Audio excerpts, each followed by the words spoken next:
नमस्कार। आज हम तत्वों की दुनिया में थोड़ा गहराई से उतर रहे हैं, खास तौर पर धातु और अधातु मतलब मेटल्स और नॉन मेटल्स के बीच का जो फर्क है उसे समझने की कोशिश करेंगे। हाँ, हमारे पास जो जानकारी है वो थोड़ी स्कूल के विज्ञान जैसी लग सकती है, पर यकीन मानिए इसमें कुछ बड़ी दिलचस्प बातें हैं। बिल्कुल, और हमारा मकसद सिर्फ किताबी बातें दोहराना नहीं है। हम असल में ये समझना चाहते हैं कि भाई ये धातु और अधातु गुणों में इतने अलग क्यों हैं, कैसे रिएक्ट करते हैं और कैसे हम इन्हें धरती से निकालकर अपने काम लाते हैं। तो चलिए देखते हैं क्या कहती है ये जानकारी। हाँ, तो सबसे पहले ये दिखते कैसे हैं।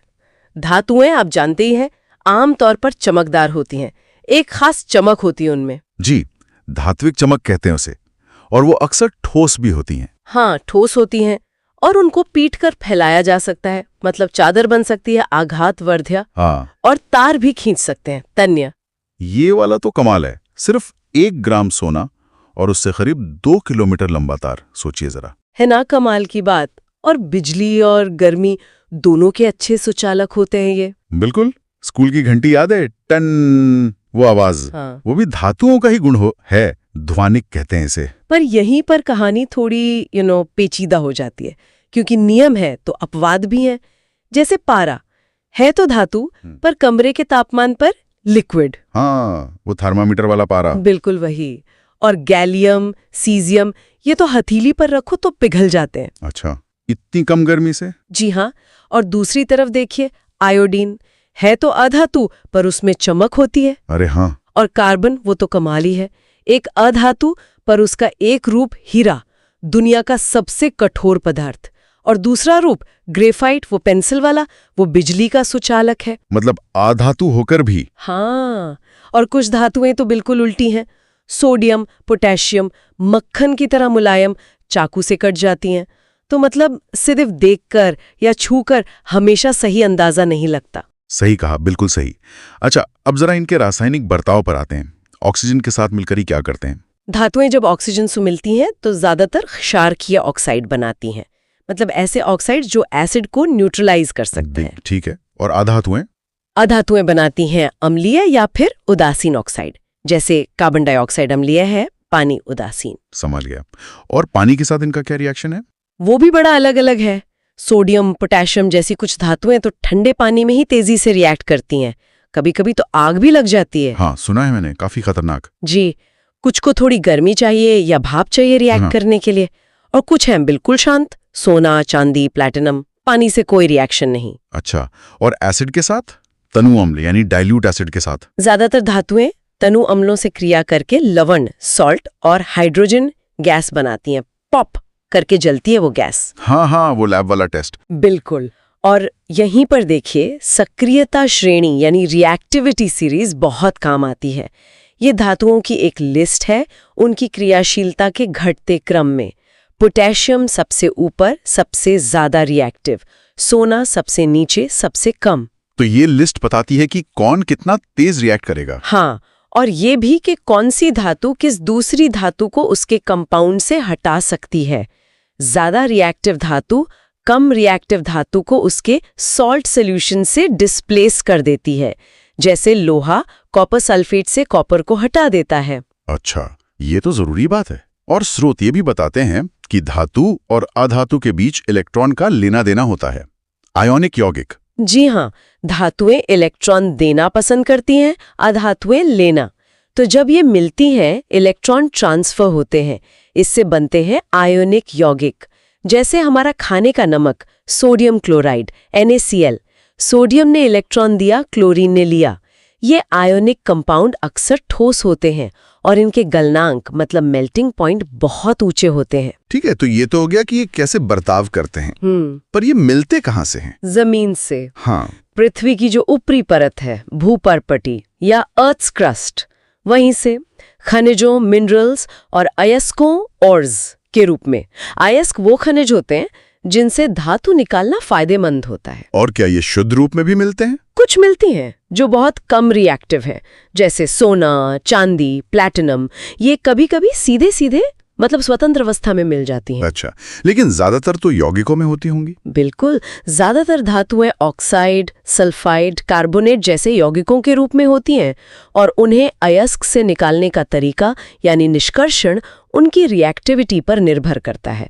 फिर वही सक्रियता श्रेणी। तो कैसे निकालते हैं? जो सबसे कम रिएक्टिव है, जैसे पारा सिनाबार अयस्क से या तांबा, उन्हें तो बस उनके अयस्क को हवा में गर्म करके ही हासिल किया जा सकता है। ऑक्साइड बनता है जो फिर और गर्म करने पर धातु दे देता है। आसान लगता है। हाँ, बाकियों के मुकाबले जो बीच वाली रिएक्टिविटी की हैं, जैसे जिंक, आयरन, लेड, उनके ऑक्साइड को कार्बन जैसे किसी अपचायक रिड्यूसिंग एजेंट के साथ गर्म करते हैं। कार्बन ऑक्सीजन को खींच लेता है और धातु अलग हो जाती है। अच्छा, जैसे ब्लास्ट फर्नेस में लोहे के साथ होता है। बिल्कुल वही। और जो सबसे ऊपर है, सबसे ज्यादा reactive, sodium, potassium, calcium, aluminium, उन पर कार्बन का असर नहीं होता। उन्हें निकालने के लिए उनके पिघले हुए यौगिकों जैसे क्लोराइड या ऑक्साइड में बिजली प्रवाहित करनी पड़ती है। इसे विद्युत अपघटन या इलेक्ट्रोलिसिस कहते हैं। ये तो काफी ऊर्जा वाला प्रोसेस लगता है। हाँ, इसमें काफी बिजली लगती है और निकालने के बाद भी धातु अक्सर पूरी तरह शुद्ध नहीं होती। उसे और साफ करना पड़ता है, जिसे परिष्करण या रिफाइनिंग कहते हैं। इसके लिए भी अक्सर इलेक्ट्रोलिसिस का ही इस्तेमाल होता है। समझ गया। अच्छा, अब जरा रोजमर्रा की जिंदगी पर आते हैं। हमने देखा है कि लोहे पर जंग लग जाता है, चांदी काली पड़ जाती है, तांबे पर हरी परत जम जाती है। ये क्या है? ये है धातुओं का क्षरण या कोरोजन। हवा, पानी, एसिड वगैरह के असर से धातु धीरे धीरे खराब होने लगती है। लोहे के मामले में इसे जंग लगना यानी रस्किंग कहते हैं। हाँ, बड़ी दिक्कत है ये तो। इसे रोकने के कुछ तरीके भी हैं ना? जी हाँ, कई तरीके हैं। पेंट कर देना, तेल या ग्रीस लगा देना। एक और तरीका है यशद लेपन या गैल्वेनाइजेशन। इसमें लोहे या स्टील पर जिंक की पतली परत चढ़ा देते हैं। जिंक ज्यादा रिएक्टिव है तो वो खुद खराब हो जाता है, पर लोहे को बचा लेता है। अच्छा, और एक और चीज है मिश्र धातुएं यानी अलॉयज। ये क्या होती हैं? मिश्र धातु असल में दो या ज्यादा धातुओं या कभी-कभी धातु और अधातु का एक समांगी मिश्रण है। मतलब वो पूरी तरह एक दूसरे में घुल मिल जाते हैं। पर क्यों बनाते हैं इन्हें? गुणों को बेहतर बनाने के लिए। जैसे शुद्ध लोहा उतना मजबूत नहीं होता और जंग भी लगता है, पर उसमें थोड़ा सा कार्बन मिला दें, करीब 0.05% से 1.5%, तो बन जाता है इस्पात यानी स्टील, जो कहीं ज्यादा मजबूत और कठोर है। हाँ, स्टील तो हर जगह इस्तेमाल होता है। बिल्कुल। और अगर स्टील में निकल और क्रोमियम भी मिला दें तो बन जाता है स्टेनलेस स्टील, जिसपे जंग नहीं लगता। बर्तन वगैरह बनते हैं। अच्छा, और पीतल, कांसा? पीतल बनता है तांबे और जिंक से। कांसा बनता है तांबे और टिन से। दोनों ही शुद्ध तांबे से ज्यादा कठोर होते हैं और इनका इस्तेमाल मूर्तियों से लेकर बर्तनों और मशीनों के पुर्जों तक में होता है। एक और उदाहरण है सोल्डर, जो सीसा और टिन का अलॉय है। इसका गलनांक कम होता है, इसलिए बिजली के तारों को जोड़ने के काम आता है। और सोने के गहने, वो भी तो शुद्ध सोना नहीं होते? सही कहा। 24 कैरेट सोना शुद्ध होता है, पर बहुत मुलायम होता है। गहने बनाने के लिए उसमें थोड़ा तांबा या चांदी मिलाते हैं, जिससे वो 22 कैरेट या 18 कैरेट का हो जाता है और थोड़ा सख्त बन जाता है, ताकि गहने टिक सकें। तो मतलब इन मिश्र धातुओं से हम धातुओं के गुणों को अपनी जरूरत के हिसाब से बदल सकते हैं। बिल्कुल, यही इनकी खासियत है। तो कुल मिलाकर हमने देखा कि धातु और अधातु, हाँ, गुणों में तो काफी अलग हैं, लेकिन कहानी सीधी साधी नहीं है। बहुत सारे अपवाद हैं। जी, और उनकी रिएक्टिविटी ये तय करती है कि वो कैसे बर्ताव करेंगे और उन्हें हम कैसे हासिल करेंगे। और मिश्र धातुएं ये दिखाती हैं कि कैसे हम तत्वों को मिलाकर उनकी प्रॉपर्टीज को फाइन ट्यून कर सकते हैं। कमाल की बात है। हाँ, और ये सोचना भी बड़ा दिलचस्प है कि कैसे बिल्कुल अलग गुण वाले तत्व मिलकर कुछ एकदम नया बना देते हैं। जैसे आपने सोचा है सोडियम पानी में धमाका करने वाला, क्लोरीन एक जहरीली गैस, और दोनों मिल जाए तो बन जाता है नमक, जिसे हम खाते हैं। अरे हाँ, ये तो गजब का ट्रांसफॉर्मेशन है ना?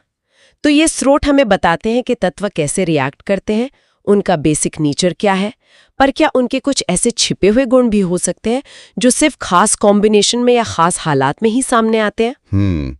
ये सोचने वाली बात है। बिल्कुल, ये एक ऐसा सवाल है जिस पर शायद आगे और खोज करने की जरूरत है। शायद भविष्य में